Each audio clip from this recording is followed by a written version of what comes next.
যারা খাল নদী ধ্বংস করে সেই ভূমিদস্যুরাই আবার রাজনৈতিক দলের নেতা হয়, অবৈধ উপায়ে বিত্তশালী হয়, এমন মন্তব্য করেছেন বিএনপির সিনিয়র যুগ্ম মহাসচিব রুহুল কবির রিজভী।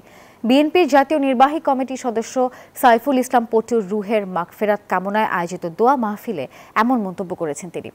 শেখ হাসিনার আমলেই এমন ঘটনা বেশি ঘটেছে বলেও তিনি অভিযোগ করেছেন। ভূমিকম্পের সঙ্গে সামঞ্জস্যপূর্ণ বিল্ডিং কোড কেউই মানে না বলে মন্তব্য করেছেন তিনি।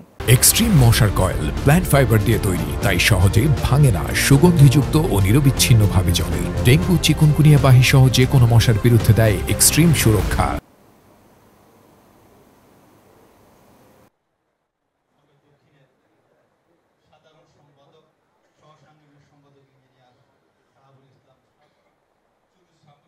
এরা ভূমিদস্যু, এরাই আবার রাজনৈতিক নেতা হচ্ছে, এরাই হচ্ছে সমাজের অধিপতি হচ্ছে।